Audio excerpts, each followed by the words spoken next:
BTW. DEI initiatives are essential to the multifamily industry, just like maintenance teams.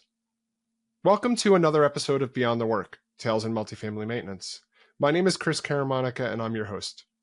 My guest today is Ishea Shepherd, Assistant Vice President at AMC Delancey Group in Philadelphia.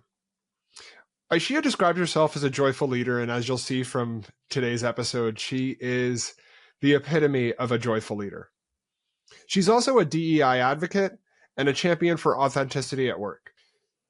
Ishea and I speak about her journey into the multifamily industry, the importance of trades, and where we see generational differences happening, both not only from our resident base, but also our employee and team member base.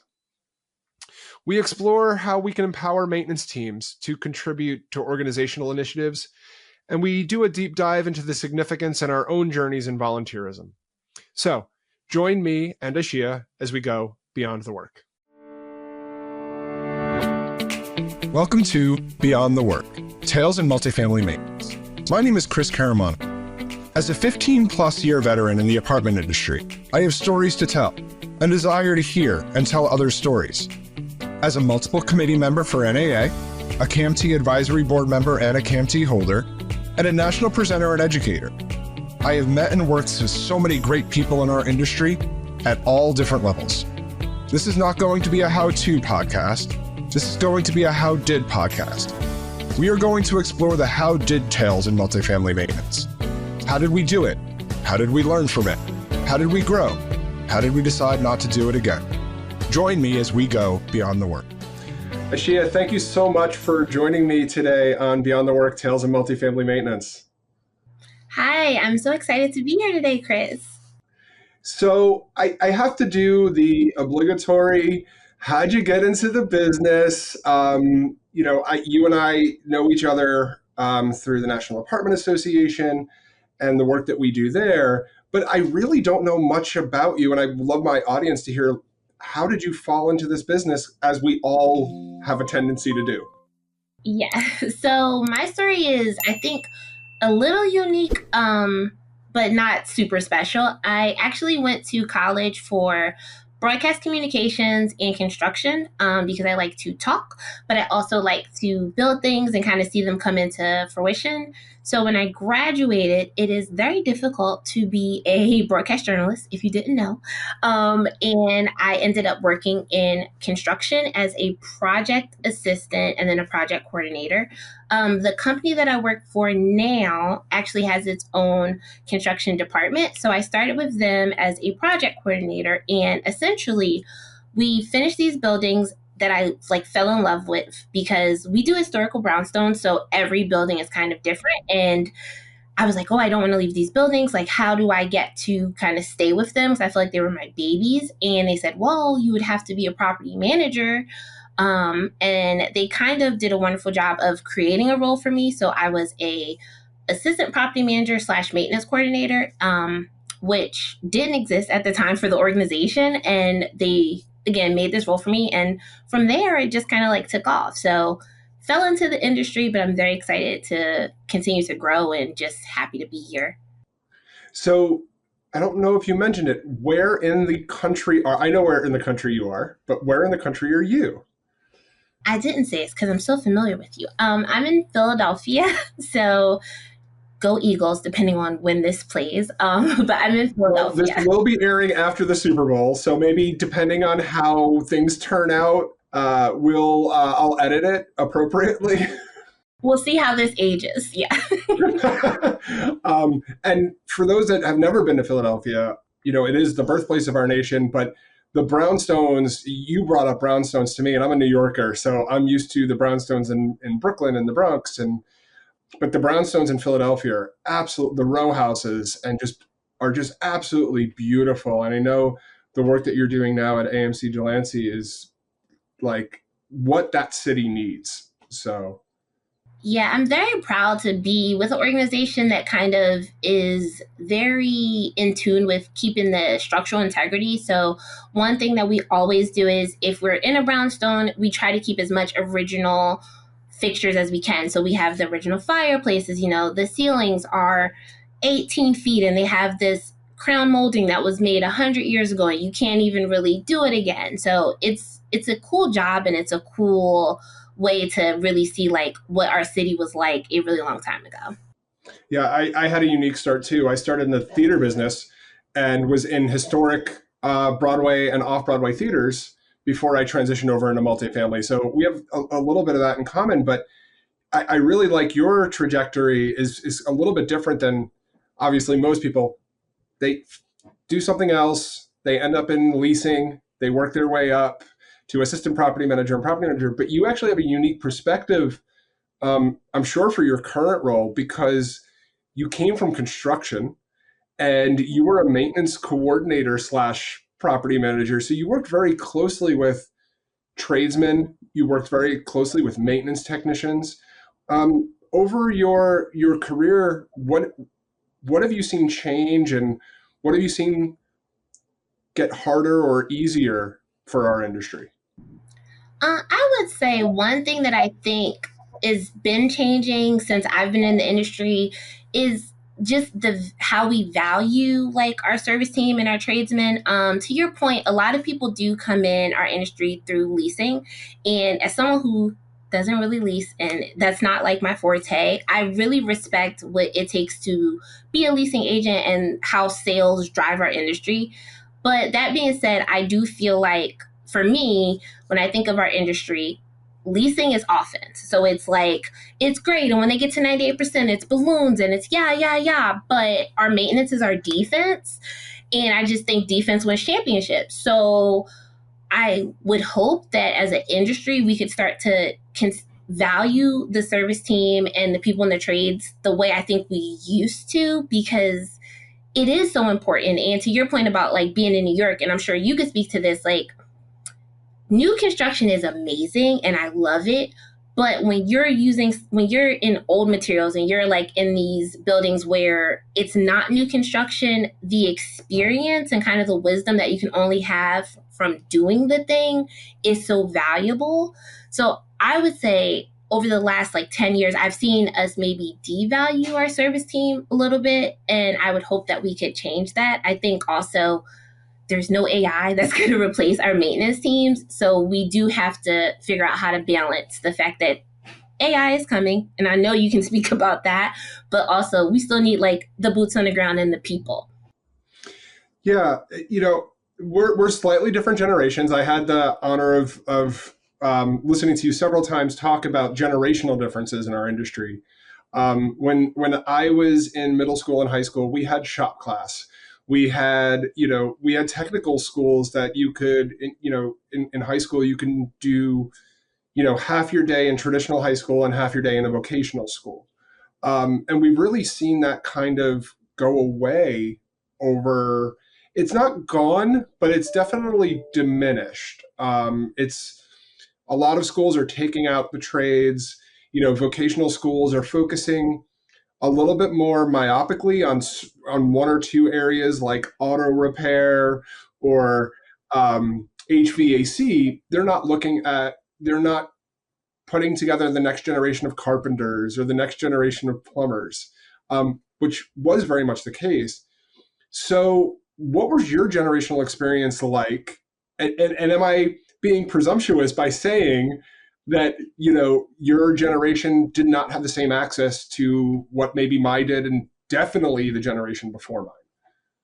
So I don't think you're being presumptuous at all. I would say I definitely didn't have shop class. That was not a thing. And I would say maybe I'm at the beginning of when it started to dwindle down. My husband's only a few years older than me, and he did have shop and like home ec and those type of things, and they just were not a thing for me. So I do agree with you that it is something that kind of started to dwindle down, and you can kind of see it in the age of our tradespeople right now. We had talked earlier, and I told you, like, I think in Philadelphia, the average plumber is in his 60s. So we do have this generation of millennials, I really think, who were told, like, college is the move and college is the way. And college is great, but I think that there are trades like plumbing, like electrical, that we need them. Like when something is wrong with your toilet, if you are not in a trade and you don't have a family member who is, like the swiftness with which you're like, let me find a plumber, it's absurd. Like I can't think of anything that's more urgent than that when you're, in your home. So my experience was different, but I think I still value the tradespeople because of my construction background. But I do think generationally, I hope we can get back to it. Like I know for some people, they're like, oh, I don't know if my son would be a plumber. And I'm like, if my son's a plumber, I'm so excited. Like, that would be like the dream for me. I'd be like, yes, I can help him run his little business. Like, it would be great. So I think we should start having a little bit more enthusiasm for those positions, the same way you would be excited to say your son or daughter was a teacher. Like, it's a really fulfilling career and it's valuable to us as a society. Yeah, and I hope that you and I were talking a little bit earlier. I hope we do start to see the generational shift the other way, because I think the millennials and Gen Z are really starting to go, oh, we don't know how to do any of these things. So that is really problematic for them, because what do they have to do? They have to call somebody. And we know better than anybody that the millennials and Gen Zs are a majority of apartment renters. They actually have the largest percentage of renters in the US. And who are they relying on? They're relying on their on-site maintenance teams at their communities, not because they can't do it, but because it's easy to have somebody else do it. And I know when I bought my house, now I came from the trades, but when I bought my house, I had to fix things myself, or I had to call somebody. And as the generations that are currently, the younger generations are starting to think about home ownership and move into that, yeah, it's starting to hit them a little bit more. Would you agree with that? Like a little bit more like, oh, I wish I learned how to do X. I think, yeah. So I own my house, and I think to your point, it's like it's hit you hard because there's no man to call. Like you don't, there's no one to call, and then also just from a cost standpoint, like you find that you do want to be able to do these things, and for our residents, it's that they don't know how to do it. So what I always find to be like the case with most, especially like younger millennials and Gen Z, is like they will be like, oh, I think I smell gas in my apartment. And you come out and it's like their pilot light is out. And so for me, I know how to light a pilot, but like some of them are just like, I don't know how to do these things. And again, it's not that we can't do it for them. Obviously, we want to give a high level of service, but it is a little bit more taxing on your teams because you're doing things that I would say a renter at your age or when you were renting when you were younger would have just done themselves, like, oh, my pilot's up, I'm gonna light it, or I'm gonna change my filter. And Or my smoke detector is beeping and I'm going to change the 9-volt battery at 2 o'clock in the morning and not call somebody. exactly, so I think that we are starting to see it where it's hitting us when we're entering into home ownership. And then I think for our industry, the what we're requiring our maintenance teams to do is so much more, also because so many people work from home. So if you are Gen X, you didn't work from home your whole life. Like when someone's home 14 hours a day and they don't go out, there's so much for them to find wrong in their apartment. And I think we see that increase in service requests because if I'm home all day, I'm going to find something wrong, Chris. Like I'm going to, because I'm home all day. Also, it's more wear and tear. So I think it's kind of like this snowball effect that we can right the ship. And I hope more people, especially like myself, who my son is Gen Alpha. So I'm like, boy, get a trade, do these things, all that. I'm hoping more people will start doing that and we'll see the shift, but it'll take a while. Like it could be a while. It is. It is going to take a while. And, I've talked in some of my circles about the COVID spike, right? It was nobody was putting in work orders during COVID. And then everybody sat in their house and made a list of all the broken things they had. And once they felt comfortable, we saw work order numbers actually skyrocket. And some of it was attributed to lack of preventive maintenance, but a lot of it was, being in the house all day, right? And oh, that door constantly creaks, put it on the list. That door has creaked for the last 5 years that I've lived in that apartment, but now I'm home all the time. And we're actually still seeing that COVID effect, I know, 4 years later, that because exactly what you said, more people are working from home, which is an interesting paradigm shift for a lot of people is the remote work.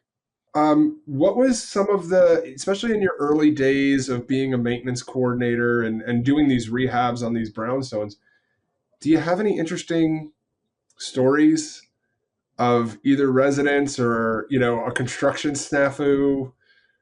Oh, so many, so many.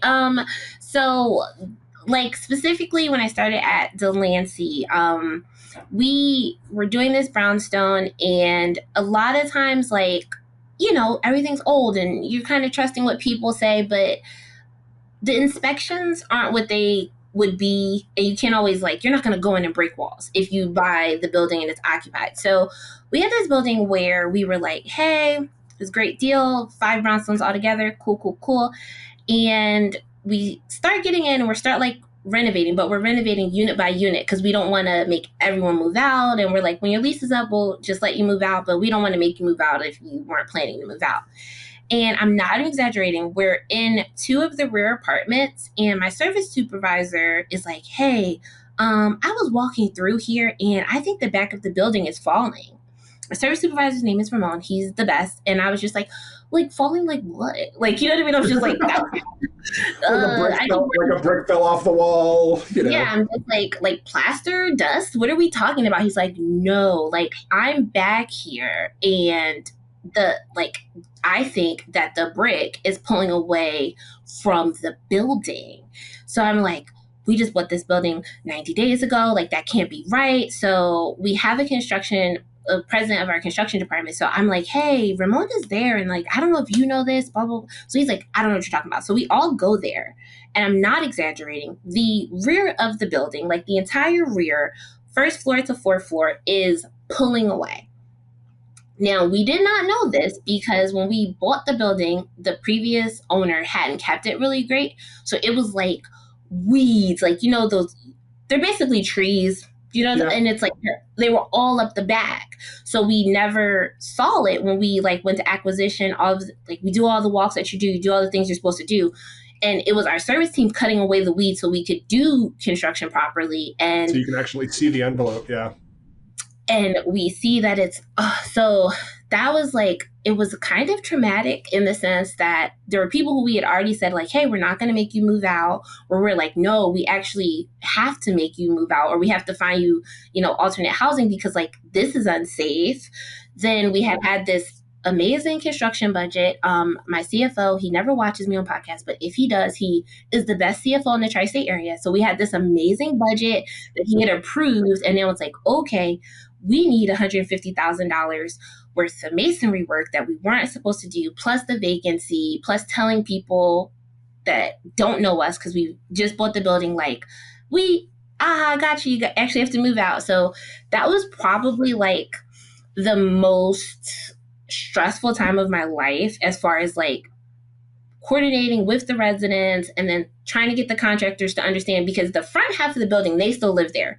But now we're doing massive construction. So like I have to tell people, hey, like, I know you have to get these bricks in, you have to do these things, but like people still live here. And it was a lot, but I think that it tested my patience, my communication skills, because renovations are great, but they're different than like we're doing structural work in a building that's partially occupied. So I think that was my biggest one. And also, I would say it made me not afraid to, if I see like anything, like, and we're doing acquisition walk, I'm like, we need to cut a hole. I need to verify the verification. So that's like my new thing is I'm always concerned about something structurally happening. Well, it's a good thing that you had a strong, maintenance team member. Ramon, was it, I think? Yeah. That said something that didn't look right, right? Because you could have been starting work there, you could have been doing some interior work, and that's a huge hazard. He had the thought of like, hey, this doesn't look right, right? He had the knowledge, and probably there were probably some people that did see it and that or that would have seen it and gone, oh yeah, that's perfectly normal. Like, it's an old building. Like, I totally expect that. But he knew that was not, a good situation. I've had similar situations over the years where, well, why didn't we catch that on due diligence? Well, you know, what do you want to see? I had a small amount of time. There was a tree, there was weeds, we didn't have a key to a room. Some people It, just don't understand that is I a think it's very so challenging part of our difficult. jobs. Yeah, due to especially when it's occupied and you don't want to offend the residents. They're not your residents yet, so it's hard. It is. So how many units does your company have right now? So we are a baby. I always tell people we are at a little under 700 units. So people are always like, "Oh my god, that's so small." And I'm just like, "It is very small." But it's intentional, I think, because like brownstones obviously are 620 at a time, but we're growing, Right. so I'm really excited about that. That's pretty cool. So I want to shift gears a little bit. I'm not sure when this is going to air, but we are recording it in early February. And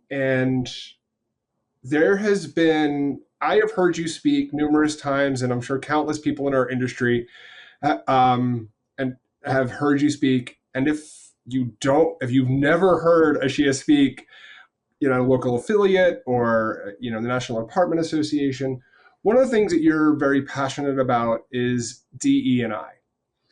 And I told you earlier, we've known each other for a couple of years. This isn't my strong suit. This is not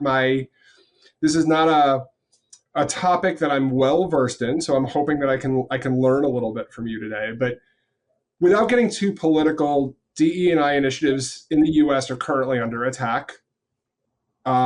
Large corporations are eliminating DEI departments, changing their initiatives. The federal government's been doing what the federal government's been doing. But I know, working in the apartment industry, that our national association, as well as affiliates and companies, are very supportive of DEI initiatives. And please, if I misspeak, Ishea, correct me. I I have no got you. problem. You're good so far. Um, so, on a broad sense, where do you see our industry when it comes to DE&I initiatives and making it part of their DNA, for lack of a better term? Yeah. So I feel like it's such a big question. I will start with the reason, to your point, and I never get political, that I think DE&I is polarizing is because some people don't know what it is. So for a lot of people, I think that they assume that DE&I is for a specific group of people. I also think when people hear it, they automatically think race, gender, LGBTQIA plus, and it's like DNI initiatives are literally for anyone who is underrepresented. So let's start at the top. That includes veterans, which is like I don't know anyone who doesn't want to support a veteran. It can include ageism, so senior citizens. It includes just women, all women, which that's really important to me because, like you said, I came up in construction, so I do know what it's like to be the only woman in a room, and I think that when people do understand that DE&I is for everyone, and if you are a middle class cisgender white man, but you have ADHD, DNI is for you. If have a full head of gray hair and you feel like people are starting to treat you differently, DNI is for you. So I think from the most basic and foundational thing, I always want people to understand it's never to be exclusionary. Like, I don't want anyone to feel bad for who they are. And I also don't want to discredit what anyone has achieved, because I think that that's another misconception, is that people are saying you got to this place and it wasn't any work. It's never to say that anyone's professional or educational achievements weren't hard work. I want to be very clear in that. It is saying that for a lot of us, and I can only really speak for myself on this one, it's very hard to imagine yourself being something that you've never seen someone like you doing. So for me, even like where I am right now in my career, I had never seen a Black woman be an executive in our industry. like period. And then I saw Stephanie Williams from Bizzuto, and I was just like, oh, and she was like, I've been doing this for 15 years, and she was the first that I saw, and I was just like, okay, I can do this. And I think that that's really what it is. We need to be able to see ourselves, and regardless of who you are and what that looks like, you have to be able to see yourself represented. And I think specifically for our industry, we serve so many different demographics. Do you know what I mean? Like, I'm in We Philadelphia, serve all of so them, really. we serve all of them. You might serve seniors, and you might serve college, and you might serve. So it's like, I think we do ourselves a disservice as an industry when we don't reflect the population that we serve. And it's like, so, I just think that that's wild. It's like, we provide housing. So as much as it is a business, we're in the people business in a way that what is more close to you than your home? Mm-hmm. So I think that that's something that we really need to take into consideration, is like, your teams should look like the people they serve. And obviously that's not always going to be apples to apples, but they should be reflective of your residents. And once you get to a certain level in our industry, then you don't see people of color, then you don't see women. I think that that's also important, because we're talking about having quiet quitting and not being able to find team members. And it's like, if I don't know that I could someday be a Chris or I could be an Ishea, then I'm going to leave the industry, because I'm like, I work really, really hard. You guys want me to come to this office and people are going to yell at me and all of these things. And there's no trajectory for me because I can't see myself. So I think for our industry, and I say so I think a lot, but it's really because I know, for our industry, we do need to be mindful of, it's not diversity in just race or gender, it's diversity of thought.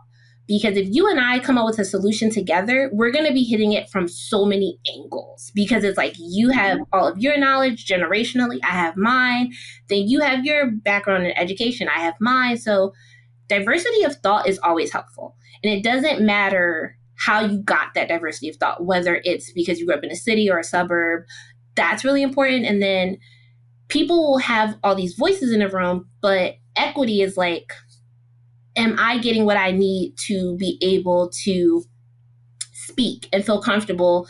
I'm in this room now, you got me in here, that's great, but do I feel comfortable being vocal? Because sometimes that will happen. I'm sure you've seen it, where it's like, to your point about Ramon had to know that he could come to us and say, hey, this is wrong. And we weren't going to say, oh, he's a maintenance guy, he doesn't know it. Like, we were going to value his opinion. So it's like a long-winded way of saying that I do understand that DE&I is under attack. And I hope that people who have the patience to really say what you're saying and say, hey, I want to learn more about this, will do that, because there's so many great D&I facilitators in our industry and outside of it who are like willing to have these conversations. But also we understand, like, if you don't know something, then I don't hold that against anyone. It's just like, but if you're willing to learn, I want to sit down and have those conversations. And I think we'll be a better industry for it. And I think especially if we can show, to your point, like the National Apartment Association and a lot of our big organizations like yours and Greystar are still in this, we will also retain talent and we'll get new talent, because Gen Z is generationally very concerned about who they work for and what you represent. And not that this should be a reason to do it, but I think it is a good ability for us to, or a good chance for us to say, hey, come to this industry. We serve people and we care about people. And that was a lot, Chris. I'm sorry. No, I'm learning, and it's got me thinking. I think that you're right. People put diversity, equity, inclusion into one bucket, right? They think it's a one size fits all. But I think about it as every market has a different lever that they, or area of the country, or city or suburb or state has different levers that they have to pull. Even organizations, right? Some may be very diverse one way and not another. And the traditional thought of the minority might not be the minority at a certain organization. They may be the majority. And they're, it's weird. It's one of those weird things that, I think about, because I was looking for that equity early in my career, right? Is that I was young and all of my counterparts were old. Now, diversity wise, we were all cis white male, you know, and sitting at a table. But I was on the young side and I did not feel equity with them. I didn't feel included, but so I think that we all experience it. It's just what those experiences mean. Now, that is not taking away. There are some, you know, I feel it, and I've seen it, that there are many groups that experience it worse than others. I'm not saying my one little experience is, you can even equate to that. But I think a lot of people need to get into that mind frame that no matter where you are, you are either part of the solution or you're part of the problem, and you have to choose one way or the other. Does that make sense? Did I talk too much there? No, that makes perfect sense. And I think even what you're saying about your experience when you were younger, it's like age is a thing that people sometimes aren't treated fairly because of. And like I always like to say when it comes to these initiatives and these efforts, like a rising tide is going to raise all ships. So like when your workplace is more equitable and inclusive, it doesn't matter if someone is being treated differently because they're young or old or black or white or LGBTQIA plus. Like when you make those practices a part of who you guys are as a corporation, everyone will feel better. And I think that that's like what's most important is it's not to be beneficial to one group, it is to be beneficial to all groups. And I wish more people understood that, because I think that that's really the misconception that hurts the initiatives and also makes some people feel like it's not for them. Yeah. So what are some of the things you speak on? I follow you on LinkedIn. I've seen a couple of your other. You've been guest on other podcasts before. What are some of the things that maintenance team members can do to get involved with their organization's initiatives, or if let's start there. I think that's a good place to start. So I would say one, when companies do make DEI initiatives, sometimes unintentionally they exclude service team members because like they'll have a task force or something, and our team members who on the service side, they have to be doing a thing. So a lot of times they can't jump on a Zoom or they can't, have the same amount of access to these task force. So I think as organizations, be intentional. If you create a task force, a committee, whatever you want to call it, say, who do we have? Do we represent every single person in our organization in some way? So that's one. Be inclusive of like when the meetings are. I know, and this is not shady, but my service team members do not like it when I put stuff on their schedule for Mondays or Fridays because those are very difficult days for them. So when we want to do things as an organization, I have to be intentional. Like, when is it most likely that my service team members can come? I think as a service team member, you have to feel comfortable in the sense that like your company does want to hear from you, because sometimes I feel like they are the most silenced, and I think it's very easy to be like, I just show up, I do my job, I close this many workers, I do these make readies. And if your company's saying they want to start these initiatives, I would really say empower yourself to say, hey, you said you want to hear from everybody, this is what's going on with me and this is what's happening on site. Because you know what I mean, sometimes they do feel like, oh, no one cares about me, so I'm not going to say anything. Like my company, when we first started doing DE&I, like a task force, our service team members were not responding to the surveys. Like we were just trying to say, what can we do better? And they were like, oh, we didn't think anyone cared. And I'm like, no, we care, and we need to change that narrative. So feel confident in your voice, I would say, if you're a service team member, because if they're asking, this is your opportunity to answer.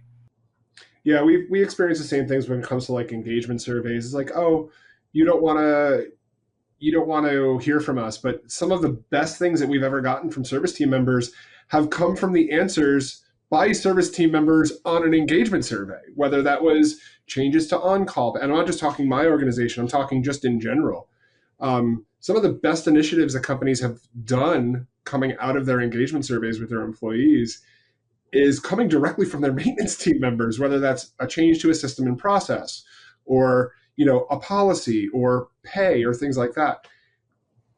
We said it earlier, and I think I say it every single time I turn on this microphone, is that maintenance is the face of our organizations. They really are. They spend the most amount of time and they have the most insight on how companies can improve, provide better service, really key into what the residents needs. And I think that we all know that, but there's also that level when it comes to the things like the DEI initiatives, right? I work with a extremely diverse maintenance population, all walks of life, all ethnicities, uh, it's just amazing the people that I get to talk to on a regular basis. And I try to take something from a little bit of them and bring it back to the table, because that's my role, right? As a leader, is to take the little pieces from 50 to 100 people and make it a solid,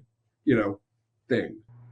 I think you're better at DE&I than you know, because that's what it is. It's like bringing everyone's thoughts and their perspectives to make the best solutions possible.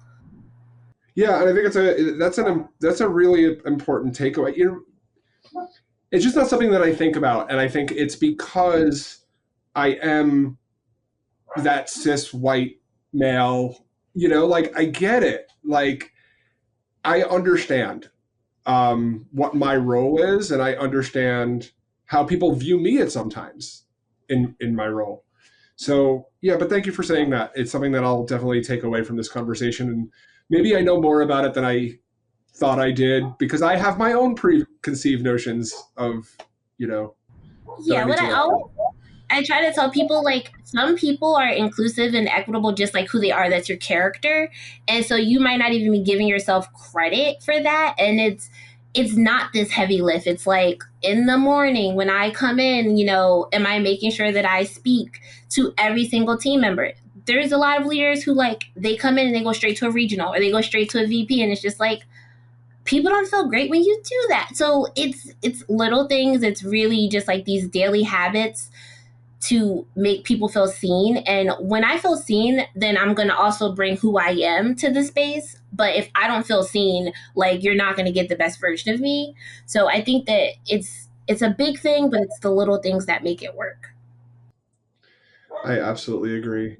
So I want to shift gears a little bit, because you and I around the same time kind of kicked our way into volunteerism and service, right? I think you and I just around the same time got involved with NAA. There might be a year or two difference, but we've been on subcommittees together. We've been on Task committees, force. task forces, um, and I've always been impressed by you in kicking down that door, right? And I look at it. For me, it was, I wanted to do something for myself, and I wanted to get more involved and give back. Um, I'm not going to put words in your mouth, but I think I know the answer. Why did you, for lack of a better term, kick down the door and say, I want a seat at the table at the National Apartment Association? Why I want to be part of this? What was your why to volunteering? Well, I would say it's a two-pronged thing. I Like you said, I hadn't seen myself in a lot of spaces. NAA has this amazing program. It's called the Diversity Leadership Program. So I was in that cohort 4 years ago, and I got assigned a mentor. Ariana Royster from, well, she's a consultant now. She was with Burger. I always say it weird. And she was on the board of NAA.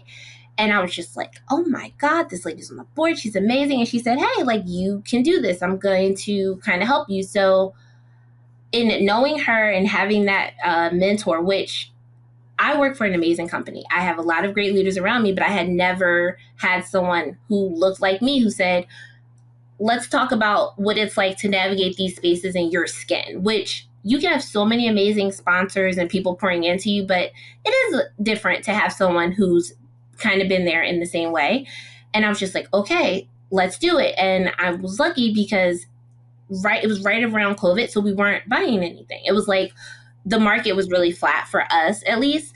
So my boss was just like, hey, you can volunteer as much as you want. Like, this will be our thing to you because we're not growing and we understand that you are ambitious. So I was just like, I can volunteer as much as I want. And then that first year I was on 4 national committees and 5 local, and I was just like, oh.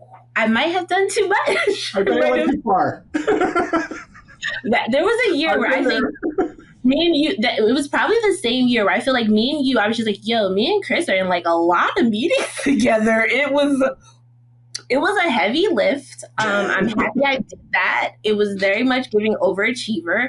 But from that, I was able to learn where I feel like my voice is needed. Because to be fair, I want to have a seat at the table, but I don't need to be vocal in every conversation.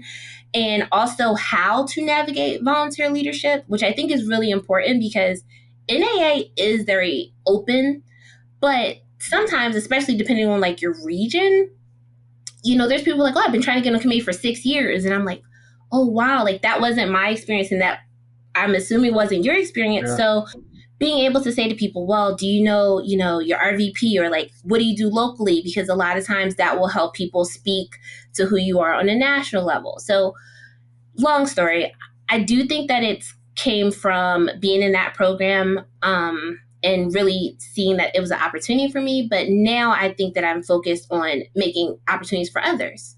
So I'm not on 5 committees, but I'm hoping that someone who is eager as me is like in the spot that I was in a couple of years ago. Yeah, and I think it's important. I know you've had the same experience that people see you, they see yourself, they see themselves represented in you now, the same way that you did with Ariana, right? And I think that's fantastic. I've had similar experiences from maintenance professionals. They're like, wait, because I was the only maintenance guy on committees. And So many times. you have a committee with like 40 people, and I was the only one with a maintenance background. And that was jarring, right? Because I'm the one that talks. Maintenance is 50%, if not more, of our business. I'll give operations, I'm not going to give it an uneven split. But, if somebody had a maintenance question or somebody had a maintenance initiative, or when we're talking with, the education program, it's like, well, Chris, what's your thought? And then all of a sudden I'm the only maintenance guy at the table, and I'm speaking for like half of our industry sometimes. And it's weird. But what that's done is people have seen me out there and talking about it. The podcast has definitely helped. But being on stage and being that maintenance guy in the room, I've had people come to me and say, how do I get involved? And I'm like, oh, cool. Like this is how you get involved. You get involved with your local affiliate, and here's some ways that you can get involved with the National Apartment Association. And that's been a really nice, and again, in a very short time, in 4 or 5 years' time, people are coming to me and say, how can I do what you're doing? And I'm like, I don't even know what I'm doing yet. Because I've only been doing it for a very short amount of time. I will also say, like, having your voice, like your specific voice, is important because, like, I don't think, and this is something that I can admit, like, I didn't realize sometimes how much we weren't hearing from our service team. So, like, now when I chair a committee, I'm looking at, like, people's positions and I'm like, how many service team members are represented? Because that is important because, like you said, it's 50% of what we do and 50%, if not more sometimes, of, like, the things that are happening. So you being vocal, even if you didn't know it, I would say specifically for any committee that I'm involved in, we are intentional now about being like, okay, how many people are part of this from this role and this role and this role? Because it's weird to put words in people's mouths and be like, this is what the service team wants. It's like, no, let's figure out, especially with education, like, what do they need? What are you doing in 2025? As we're getting close to, wrapping up our wonderful time together. What does 2025 look like for you, both with your organization and with your volunteerism? Well, I love my job. Gotta say that because they let me do everything.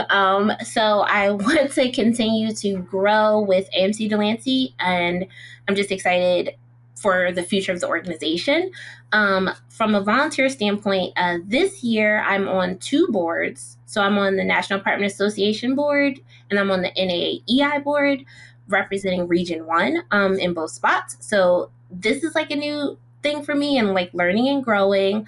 I am chairing RPM Careers this year. So fantastic committee, and I'm glad enough to be on that committee this year for the first time. We need you. We need you, and we're very excited to have your voice.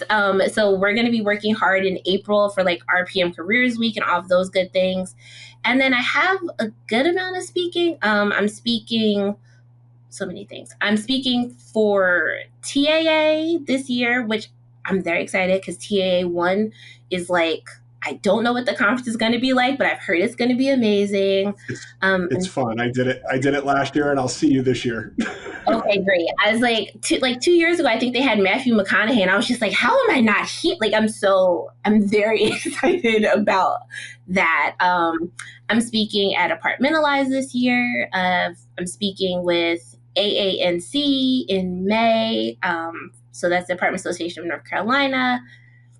I have things coming up, but I'm going to tell you, I am very bad at knowing my schedule until like the month of, but those are like the ones that I'm super excited to do because it's my first time for TAA, AANC, and Apartmentalize. So I'm at Apartmentalize every year, and I think people think I have spoken there before, and I'm like, nope, that was just another girl who was probably my friend.